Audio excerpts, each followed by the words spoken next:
दिसंबर 2000 राजनीति राज्य का चलती आज हम नितांत और विश्व राजनीति उसके प्रभाव के बारे में चर्चा करेंगे। द्वितीय महायुद्ध के बाद संपूर्ण विश्व पूंजीवाद और साम्यवाद नामक दो गुटों में विभाजित हो गया था।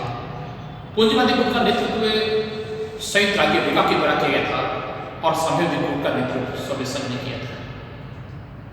लेकिन दोनों ही महासत्ता में भिन्न भिन्न सामाजिक, आर्थिक, राजनीतिक व्यवस्था के कारण और अन्य अंतर्राष्ट्रीय घटनाओं को लेकर के द्वितीय महायुद्ध के बाद विश्व राजनीति में सैद्धांतिक विचार बदलू का दौर आरंभ हो जाता है और एक ऐसी तनाव स्थिति हो जाती है जिसमें कोई भी उत्तेजना, मिथ्या मानव जाति के विनाश के लिए बहाना बन सकता था। 16 अप्रैल 1947 में कोलंबिया में देखे भाषण में बर्नार्ड मार्शल ने संसार के दोष का आगाह करते हुए कहा कि हमें धोखे में नहीं रहना चाहिए, हम शीत युद्ध के मध्य जी रहे हैं। उन्होंने शीत युद्ध शब्द का उपयोग उस अर्थ में किया था संयुक्त राज्य अमेरिका और पूर्ववर्ती सोवियत रूस के मध्य के सैद्धांतिक बच्चे पहुंच गए थे। कहने लगे था कि अनेक अंतर्राष्ट्रीय घटनाओं को लेकर के द्वितीय महायुद्ध के बाद इन दोनों महाशक्तियों के सैद्धांतिक बच्चे मध्य का दौर चला जिसे शीत युद्ध के नाम से संबोधित किया जाता है।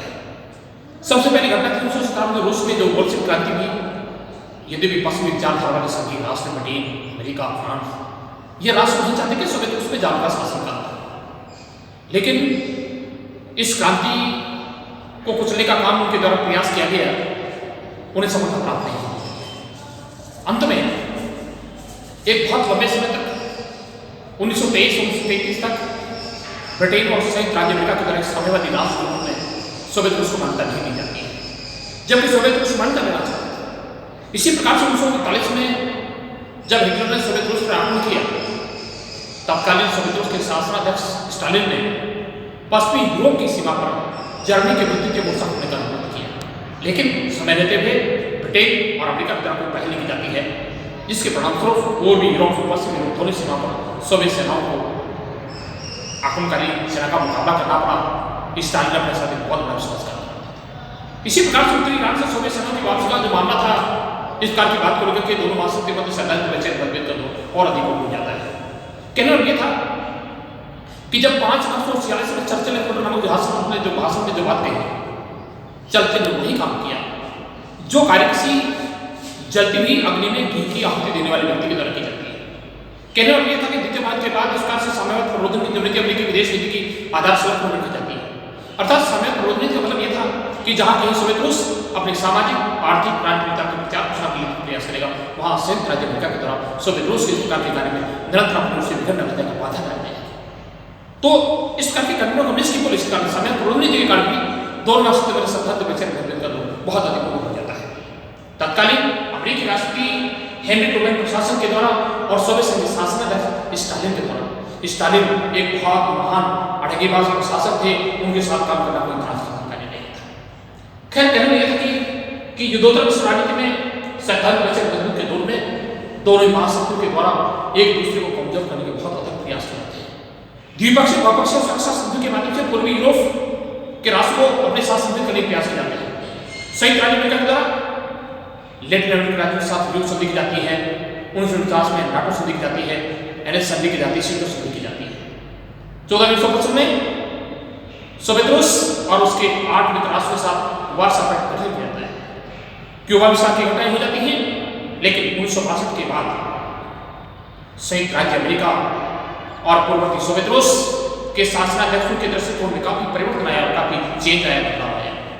जॉन एफ केनेडी जो अमेरिकी व्हाइट हाउस जाने वाले सबसे अधिक युवा व्यक्ति के रूप में थे और उधर स्टालिन का देहांत हो जाता है और उनके स्थान पर निकिता क्रुश्चेव को सोवियत संघ की प्रशासन पर संभालने का सौभाग्य प्राप्त हो जाता है, अवसर प्राप्त हो जाता है।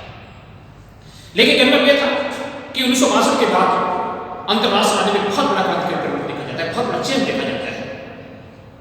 जॉन एफ केनेडी और निकिता क्रुश्चेव ने अपने अपने देश के लोगों को मानसिक रूप से समझाने का प्रयास किया कि शीत युद्ध से कोई लाभ नहीं है और शीत युद्ध को जारी रखना राष्ट्र हितों के लिए बहुत बड़ा घातक है।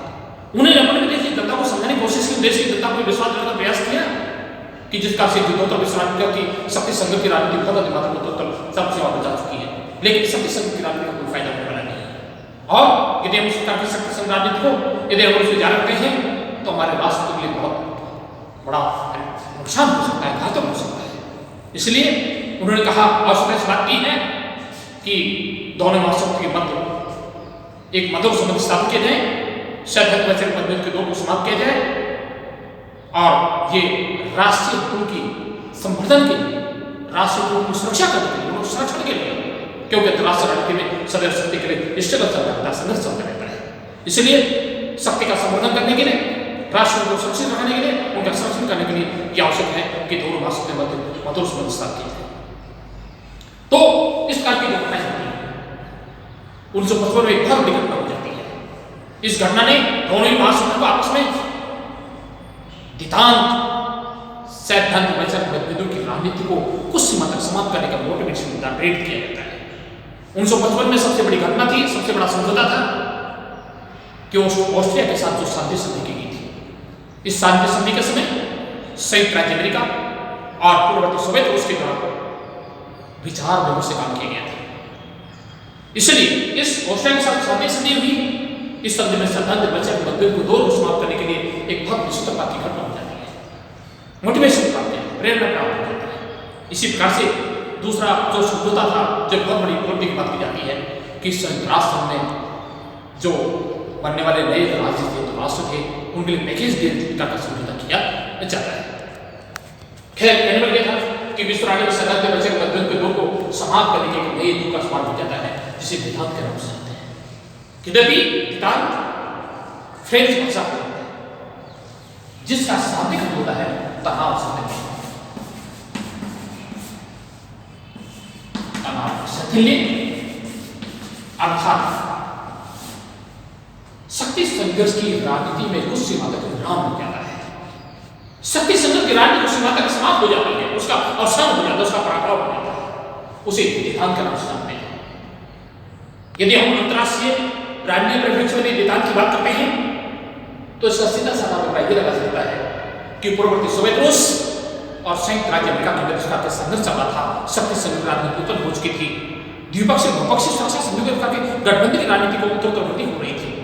इस प्रकार की राजनीतिक स्तर पर दोनों महाशक्तियों में आपस में जिस प्रकार से सहयोग और मित्रता के संबंध स्थापित होने की जो भावनाएं होती हैं और शांतिपूर्ण अस्तित्व की भावना को बहुत अधिक मात्रा में बढ़ावा मिलता है, शांतिपूर्ण अस्तित्व की भावना को बहुत अधिक मात्रा में विकसित होने का अवसर मिल जाता है, उसका अर्थ होता है, उसे दितांत कहते हैं।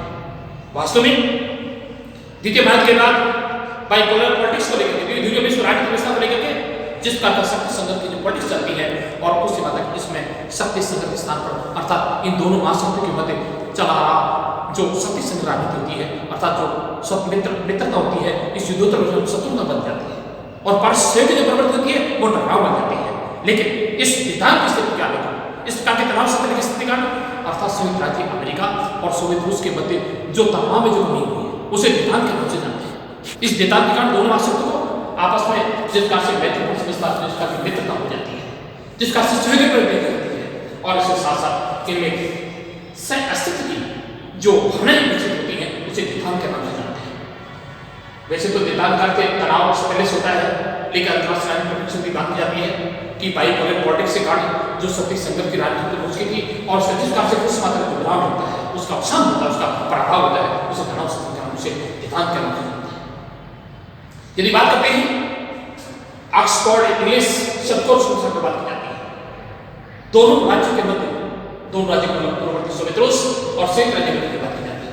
इनके मध्य चला रहा शक्ति संघर्ष राजनीति होती है, जो प्रभाव जो पॉलिटिक्स होती है अर्थात जो शत्रुता होती है वो मित्रता बन जाती है। इन दोनों राज्यों के मध्य चला रहा तनाव शक्ति संघर्ष की जो की समाप्ति को ही दितांत के नाम से जानते हैं। बहुत सारे विद्वानों ने अपने अपने शब्दों में इस दितांत को परिभाषित किया है। सबसे बात करते हैं डॉक्टर बी की श्रीवास्तव के अनुसार। डॉक्टर बी के श्रीवास्तव ने कहा कि द्वितीय महायुद्ध के बाद दोनों महाशक्तियों का शक्ति संघर्ष राजनीति पहुंच की थी, लेकिन इस दितांत के कारण दोनों महाशक्तियों के चला शक्ति संघर्ष की राजनीति का अवसान जिसका की कोशिश जिसका की वृद्धि के माध्यम से होता है उसे दितांत कहते हैं। डॉक्टर एपी के अय्यर के अनुसार डॉक्टर पी के अय्यर ने कहा कि इस कार्य प्रक्रिया उस कार्य प्रोसेस होता है, कार्य विधि होती है जिनके कारण दोनों महाशक्ति में पारस्परिक सहयोग के साथ साथ प्रतिद्वंद्विता की स्थिति पाई जाती है। अर्थात युद्धोत्तर विश्व राजनीति में दोनों महाशक्तियों ने जिस कार्य से एक दूसरे को पराजित करने का काम किया, दूसरों को एक दूसरे को विचार करने का जो काम किया गया, लेकिन कहीं ना कहीं आर्थिक क्षेत्र में, वैज्ञानिक क्षेत्र में और शांति प्रणाली क्षेत्र दोनों महाशक्तियों की जो पहल देखी जाती है वो प्रक्रिया उसे सिद्धांत के नाम से जानते हैं। अब अगला पॉइंट आता है कि वास्तव में से कौन से कारण हैं जिनके कारण विमान की स्थिति को अपनाने के लिए दोनों महाशक्तियों को मजबूर होना, दोनों महाशक्तियों में तनाव सत्र स्थिति बन जाती है। इसका सबसे पहला जो कारण है राष्ट्रीय हितों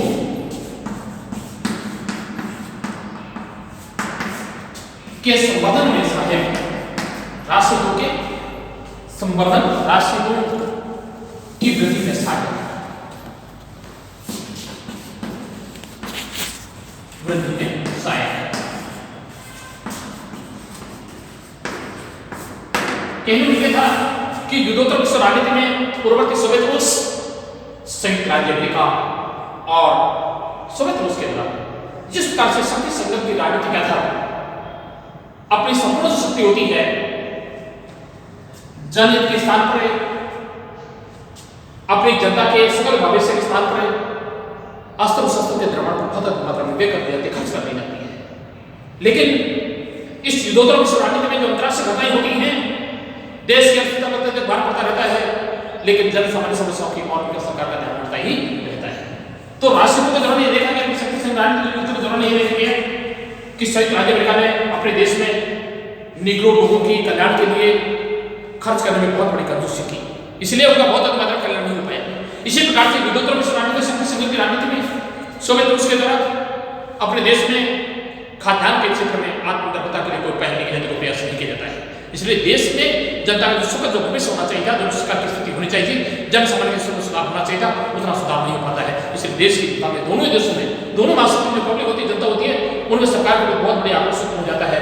इसलिए उन्होंने महसूस किया, तत्कालीन जॉन केनेडी और नेता से महसूस किया कि शक्ति संघर्ष की राजनीति स्थान पर हमें अपने देश की जनता के कल्याण में जीवन स्तर सुधार के लिए प्रयास करना चाहिए। इस प्रकार की बहुत बड़ी ताकत जो बहुत बड़ी शक्ति है, देश का फल जो समय होता है, शक्ति संघर्ष खत्म हो रहा है, समाप्त हो रहा है, उसको जन सामान्य के हित में लागू में घुसी जाए। और यही कारण था उस प्रकार से यहाँ पर विश्व राजनीति में एक विभाग की स्थिति हो जाती है। आज के हम इतना ही बात कहेंगे कि शैथिल्यता का जो शैथिल्यता आती है, तनाव में जो कमी आती है, संयुक्त राज्य अमेरिका और पूर्ववर्ती सोवियत रूस के बीच चल रहे सैद्धांतिक वैश्विक युद्ध का दौर लगभग समाप्त हो जाता है, लेकिन शीत युद्ध का अंत नहीं होता है। फिर दोनों महाशक्तियां होती है, एक दूसरे के साथ सहयोग करते हुए दूसरे के प्रति कहीं ना कहीं आशंकित रहते हैं, एक बढ़ती हुई शक्ति संग्राम को समाप्त नहीं किया जाता है।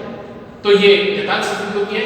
तो देताल पर ये था कि संयुक्त राज्य अमेरिका पूर्ववर्ती सोवियत रूस के मध्य चल रहे शक्ति संग्राम को समाप्त होने अल्पनाव कहता है, उस समय उसे तनाव स्थिति होती है, शत्रुता मित्रता मिल जाती है, टकराव स्थिति, कुछ अंतर्राष्ट्रीय मुद्दों पर अंतर्राष्ट्रीय घटनाओं के समाधान को लेकर, अंतर्राष्ट्रीय समस्या को लेकर के दोनों ही महाशक्तियों के मध्य एक जैसे दृष्टिकोण की प्रतीत होता है, एक जैसा ही दिखाई देता है।